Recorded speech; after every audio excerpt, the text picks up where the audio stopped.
On, I fell in love with the country. I like the landscape, the food, the people, like everything, like the entire package. But at that time, while I was here for traveling, so I also met my current wife.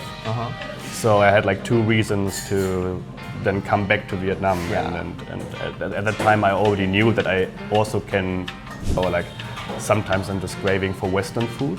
But in general, like most of the time, I just eat Vietnamese food because it's delicious. Oh, okay. Yeah, if you go to like Doi Can Street is like supposed to be like the Bang Seo Street, I think. And you have like all those like Bang Seo restaurants lined up. Oh. Some really good ones. I like it. Maybe one day we go there together. Yeah, we go together one day. Yeah. Yeah. Xin chào các bạn, tôi tên là Shun, đến từ Osaka, Nhật Bản. Hiện tại sống ở Hà Nội sắp 4 năm rồi. Hôm nay tôi sẽ giới thiệu một bạn của tôi. Mình rồi. Xin chào. Rất vui ở đây. Yeah. Oh, can you speak Vietnamese? I speak Vietnamese, Okay. but I still need to improve a lot as well. Okay. Like all the basic conversations are covered, but like I need to, like if I want to have deeper conversation, I need to still like learn more and like, but learning every day. Okay. Getting better every day. Bạn có thể giới thiệu bản thân mình, Okay. bạn tiếng Việt được không? Okay. Tôi là Bjorn và tôi là 29 tuổi và sống ở Việt Nam 6 năm rồi và tôi là người Đức và ở Việt Nam tôi dạy tiếng Anh ở trường mầm non và rất vui ở đây. Okay, very good. Thank you so much. I see. Yeah. I think we are the same age. You are born in the 96? 95. 95, yeah. okay. Wow. But you're 29, right? 29, yeah. Yeah. I turned to 29 this February. Okay. Yeah. You didn't celebrate your birthday though? Yeah. At least no big celebration. Yeah. Okay. So maybe firstly, I want to ask you the reason why you came to Vietnam. It's a quite long story, but maybe try to keep it a little bit shorter. Like when I just finished high school, I went to Australia to do because like for German people, it's like really easy to get a work and holiday visa. Okay. So you can go there and you can easily find a job and then save some money for travelings. Okay. So yeah, I stayed in Australia for 1 year and worked and traveled there. And then after that, I went to Southeast Asia and also came to Vietnam. And I don't know, just from the beginning on, I fell in love with the country. I like the landscape, the food, the people, like everything, like the entire package. Also the group of people I was traveling with at that time was also like just amazing people. So it was just really great time. And so I fell in love with the country, but at that time, while I was here for traveling, so I also met my current wife. So I had like two reasons to then come back to Vietnam. Yeah. And at that time, I already knew that I also can possibly work here, or like at least find a job, find something to do. Yeah, so I went back to Germany for like half a year and thought like, what should I do now? Like, should I go to university, or should I maybe move to Vietnam? And then decided for the second, and yeah, so far I've never regretted it. Okay. Yeah. I see. So you met with your wife at some time. Yeah. Like the first time I went here, and like we went on like some dates in Huan Kiem, around the old quarter. Just walked and just talked a lot, and it was really lovely. So when I decided to move here, I already knew like, okay, I know a person here, yeah. Oh, okay. Then after that, you came back to German. Yeah.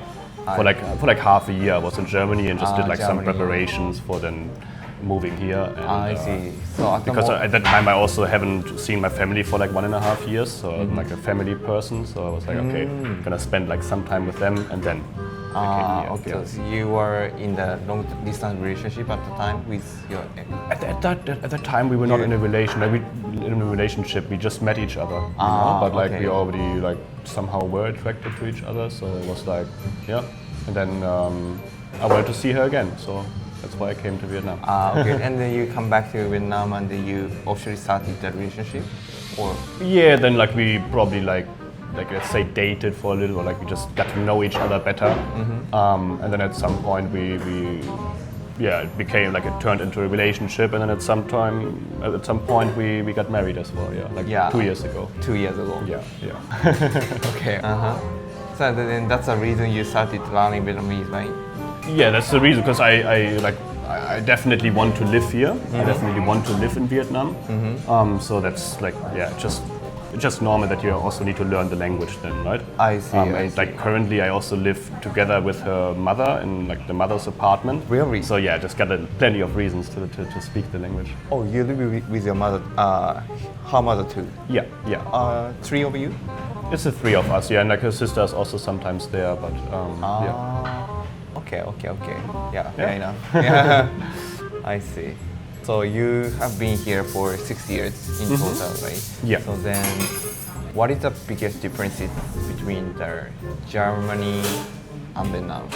When it comes to the people, when it comes to the life, yeah.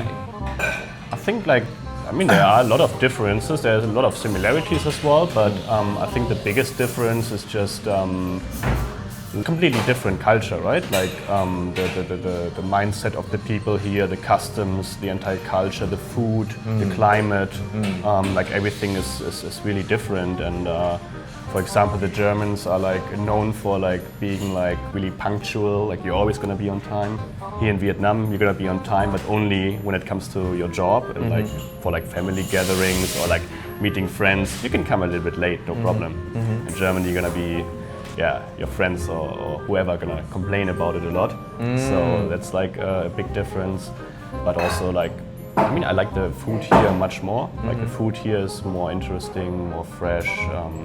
It's just this entire culture of like sitting on the streets, like eating out, you know, like that's just really, something that I like a lot. And in Germany, it's quite like more expensive to go out to restaurants. That's right. And you usually like just cook at home.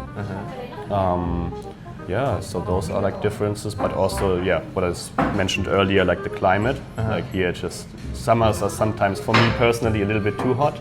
I love the winter. Yeah, I love the winter. Really? You think too hot? Yeah. I thought you're gonna mention about this air. Yeah. It's like really hot and the humidity is just so high that it's like, Okay. And during the summer, like there are always like a few weeks that I just can't stand. Oh, really? And the winter is really, it's my favorite time of the year for sure. Really? Yeah. Oh, okay. Interesting. Yeah. I see. So normally, do you eat Vietnamese food? I always eat Vietnamese food, yeah. Okay. Like from time to time, I also like, for example, like order a pizza or like sometimes I'm just craving for Western food. But in general, like most of the time, I just eat Vietnamese food because it's delicious. Okay. So your wife can prepare food for you? My wife doesn't do it that much, but like my wife's mother, like she most of the time, She cooks most of the time, and like whenever I'm trying to cook, like she usually they don't like it so much. They do like my cakes, or like whenever I do something like flour, like some pancakes or like cake or banana cake, whatsoever. They do like that. But like when I do like some Western dishes, it's they don't like it so much. They're just not used to it, maybe. I see. They don't like it straightforward to you. Yeah. It's maybe too strange or whatever. But like, I usually always eat like rice and then like all the vegetables, different meat, some eggs. Yeah. I see. Really delicious. Really delicious? Yeah. I see. What is your favorite dish here? This year? I have several. Pho bo. Yeah. Komzangkaibo. Yeah. And Bun Cha. These three, top 3. Yeah, but I also like Bun Cha a lot. But what about Bang Seo? Bang Seo is great. Oh, really? Yeah. If you go to like Doi Can Street is like supposed to be like the Bang Seo Street, I think. And you have like all those like Bang Seo restaurants lined up. Oh. There's some really good ones. I like it. Maybe one day we go there together. Yeah, we go together one day. Yeah. Let's go. I see. Very interesting. Okay. Yeah, and also we have met in the Handworld Club, right? Yeah. For the first time, we Japanese people form a team, and then we played against your team. Yeah. You belong to the Vietnamese team, and you are the only foreigner who played handball. It's about 2 years ago or so. Yeah, around about that. Yeah. It was like really surprising for me because nobody told me that there's also a Japanese team, or maybe someone told me, but like still at the time, like I met you, I was like, oh, okay, got like a Japanese team competing here as well, and yeah, we had a good match, I think. Yeah. I think I don't even remember who won, but like maybe it was a good match for sure. Yeah. Then after that, we were in the same team, and we played against the national female handball team. Yeah. And they are like really, really good. The Vietnamese national team in handball, they're hard to defeat for sure. Yeah, like they are really, really good, and they have like a stamina. They're just running so fast. They are technically like really good. So like I think you played against them like 3 times already. I competed against them 2 times. 3 times. Yeah. And both times it was just I was tired afterwards. But it was like I knew like this is a good match. Like it's good practice, and you learn a lot from it. Yeah. But yeah, we used to have our own team as well, right? And I liked that a lot. Like going to practice like handball like once a week, and just like having like normal training again was really good. It's a great sport. Yeah, great sports. Unfortunately, it's not that popular in Hanoi. No. Yeah, in Vietnam. Not yet. Yeah. Yeah, it's really small in Vietnam, but I mean, like they have that one university where they play handball, but it's just so many people. So it's like sometimes you go there because I went there to practice handball like maybe 3-4 years ago. Where is it? Dai Học Thôn Mai. Yeah, exactly, Thôn University. Okay, I see. And I went there a lot of times, and it was always fun, but like sometimes you went there and you didn't know like, am I really gonna practice now, or am I just gonna watch other people play? Okay, I see. Because everyone wants to play. They're all like really enthusiastic about playing handball, which is great. Yeah. They really live the handball, but if it's too many, it's just really difficult to sometimes get your turn, you know? And it's hundreds of people, right? Hundreds of people. So many. Yeah, so many people. That's right. But still, we should like probably try our best to like make handball bigger here, and it's a great sport, and like obviously, I mean the university is the best example. People love it here. So, yeah, they should have like the opportunities to play more. Huh? But I mean, maybe your viewers, if some Vietnamese people are watching and they don't know what handball is yet, definitely look it up, and maybe you like the sport, and you're gonna be part of making it bigger. Who knows? I'm gonna insert the part of the video, the playing handball. That would be good. Yeah, just to give them an idea of what it's like. Bóng ném. I didn't know that for a long time because I always thought they don't have a word for handball, so I always just said handball, but that was also not really understood. Oh, really? There is like this the word bóng ném, Bóng ném. And the next question is about the marriage and family. Yeah, so you mentioned that you got married with your wife 2 years ago. Right? Yeah, that's right. I see. And also you are the family person. I am, for sure. I feel Vietnamese people is very family people. Oh yeah, for sure. Yeah, compared to me, Japanese. The Japanese people is kind of independent, and after like 18 years old, they start living themselves. Yeah. And they meet the parents once or twice a year. That's pretty normal. Really? Yeah. Rarely. And they, for personally, I don't talk that much. I mean, sometimes, occasionally, when I want to ask something to my parents, then I just take it, but not every day. Okay, I see. I see. Yeah, but here in Vietnam, there are many people are, the first family is the first priority all the time. I feel very different. But what about your case? I mean, I think the Vietnamese like understanding and meaning of family is completely different from a lot of other countries. Not only Japan, not only Germany, also like probably most countries I could think of right now. Because I mean, you said it already. Family here is so important, and you spend a lot of time with your family. You have like so many different occasions on which you're gonna meet your family. So you're always like in really close, and you're always gonna have a really close relation to them. And even when it comes to like building your own family, you're not only gonna separate that family from the rest and maybe gonna meet your like the children's grandparents maybe once or twice or 3 times a year. Like you're gonna see them almost every day, like the grandparents then looking after the children of their children. It's like, I think it's just really like the family bond here is like really big, and I personally think this is a great thing because it just kind of gives people support and makes them having like a stable life and everything.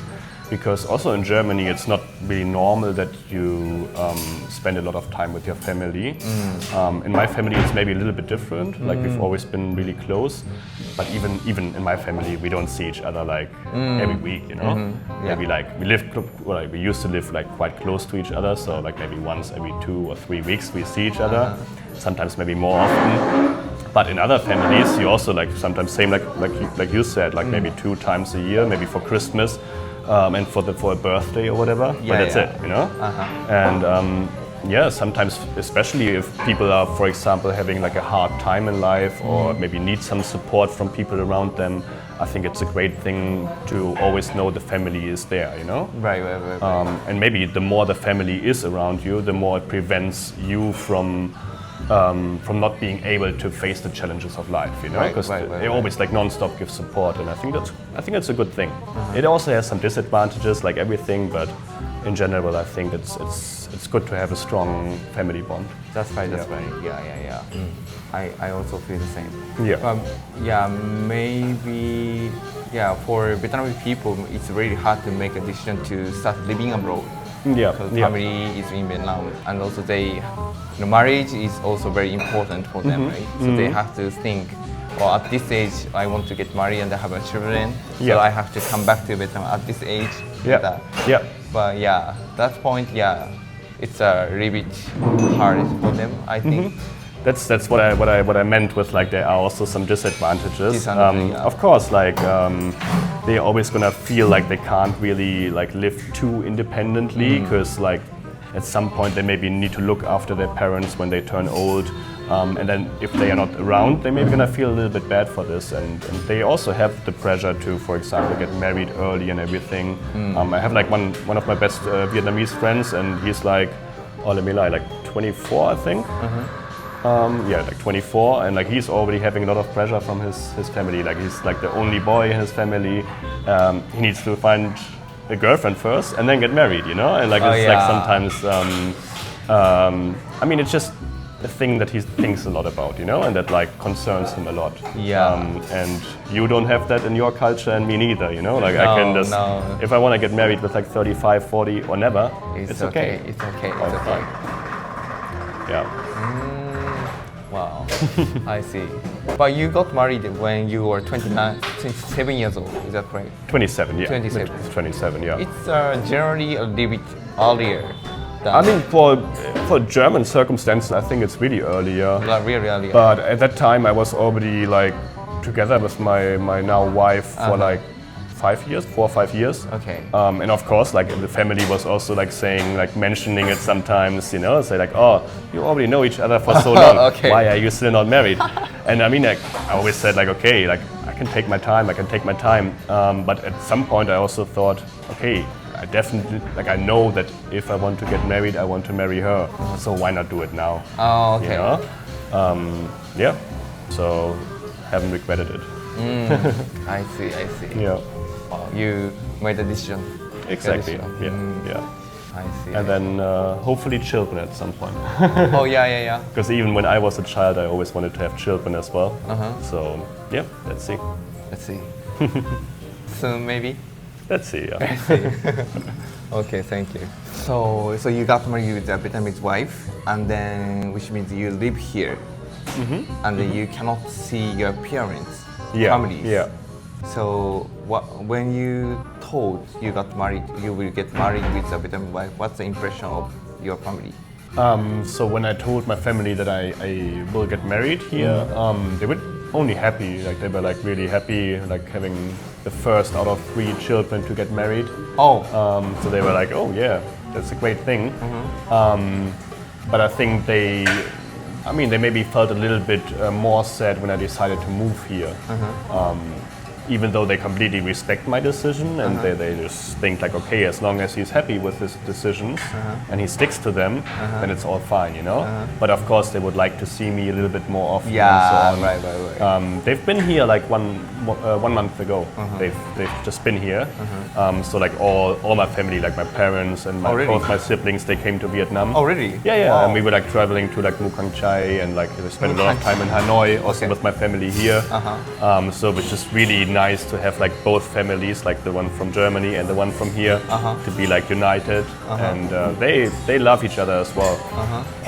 So that's great. And then I also try to be in Germany like once a year. So maybe this year it's not gonna happen, but usually I go there once a year and then see my family, my friends, take my wife with me as well. So that's okay, yeah. That's okay. Yeah. Maybe it's a complex feeling. Yeah, exactly. I mean, right now I'm like balancing it quite well, I think, because like I feel home here, but I also feel home in Germany. And like having two homes is a great thing. I couldn't ask for more to feel home here and there, you know, it's really good. But of course, like for example, my grandparents, they're like old already and they can't get on the plane anymore, they can't fly here. They would like to, but they can't. So sometimes I think like, okay, maybe I should spend more time with them because they're old already. You never know how long they're gonna last you, right? So like, would be great to maybe in the near future move to Germany at least for like a year or whatever, and then come back to Vietnam. Let's see, but no plans yet. Yeah, I see. What about the Vietnamese side? It's kinda, you know, difficult for some people to accept to get married with the foreigners, right? Well, yeah, maybe for some people it's difficult, but if it's difficult for them, then I would just recommend them to mind their own business, you know? Like, it's just like, I mean, we're living in a globalized world where like all the different nationalities are like coming more and more together. We more and more, I think, identify us as like world citizens rather than different countries and having like all those borders and everything. And I think like interracial marriages, for example, is just a really common thing nowadays. So I never heard anything about that. And if someone would like tell me something about it, I would just not mind it, you know? I see. Yeah, this morning I had an interview to the couple with the Vietnamese and Japanese. Okay. They are still couple, not get married. Yeah. But you know, their parents is kind of you know, very traditional person not like his personality, but it doesn't mean allowed to get married. Yeah. I mean, that's maybe also different, like maybe some people are more conservative or have a different view about it than others, right? And that's their good right. But I think, I mean, at least for me personally and also for my family, that has never been any issue at all. That's very good. Yeah. So I'm also happy about that it is this way. Another topic is, did you have a wedding in Germany? Yeah. Did you? No, we never had a wedding in Germany because it was still COVID time. Yeah, it was still COVID time. So I also, at that time, I had to leave Vietnam for a little while because I didn't get my visa extended. And then we tried to marry in Germany, but we couldn't get a visa for my wife or for my fiance. So it was just all really complicated. So it was a little bit sad that we could only have a wedding here. I mean, the wedding party here was great, but I would like to have like 2 wedding parties so that like everyone of both families can also join in. But maybe, who knows, maybe we're still gonna do one in like 3 or 4 years whenever we feel like now's the time to have another wedding party. I also saw you, the 1 month ago, your friends came to Vietnam. At the time, where did you go? So for me, almost every month, one of my friends visit me and I travel Hanoi and also sometimes go to Ninh Binh or somewhere else. That's great. Yeah. Do you have any spots do you always recommend Like outside Hanoi? Inside or outside, or like any specific restaurant or whatever is okay. I always noticed that like inside Hanoi there are not really that many like, let's say, like tourist attractions or anything like this. There's not like really much like some sightseeing spots that you can go to and visit. It's more just the entire package of the city, like just walking around like random streets and just like absorbing everything. Okay. So that you can do for a few days, and then outside Hanoi, like my favorites are like Ha Giang for sure. Even though it gets like far more touristic now and like far more crowded, but the landscape is still the same and it's still beautiful. Or an alternative to this is like Mukang Chai, like the entire Mukang Chai area as well. It's like a beautiful mountain province. You have like a lot of ethnic groups there, like the Hmong. You have like a lot of like rice terraces and food, good zio. Like it's just a lot of great things. So yeah, those are probably my two favorites outside Hanoi. Yeah, I see. How did you know Mukang Chai? Mukang Chai is very, rural place. Yeah. Even the Vietnamese people, most of them haven't been there. Not the very, tourist place, but not very famous. Yeah. I mean, it's usually only famous during like one time of the year, because like Mukang Chai is different from I think almost all the rest of Vietnam, because only in Mukang Chai you have like only one rice harvest season in a year. In all other areas you always have two, but only in Mukang Chai you only have one, because it's like a little bit more dry there and like the weather is just different. I see. I think, and I just got to know about Mukang Chai because I was like just driving around the north a lot, like a lot of times to Ha Giang, like 6 or 7 times already, and Mukang Chai a lot of times, just driving wherever there were mountains on the map, and I basically just drove there. So that's how I discovered then all those places. I see. Because I love to like drive around and just be in nature. It's really far from here, like maybe about. Yeah, but you can get there in one day. You can get there easily in one day. Yeah, it's a beautiful place. Yeah. Okay. Yeah, I think that's all question. Yeah, maybe I want to wrap up this interview. Sure. Do you wanna say something to my audience? Tôi rất cảm ơn các bạn nghe Shun và tôi, và hẹn gặp lại. Thank you so much. Thank you. Yeah, thank you, Shun. Thank you for inviting me. Yeah. It's a pleasure. Thank you for coming. Always again. ありがとう。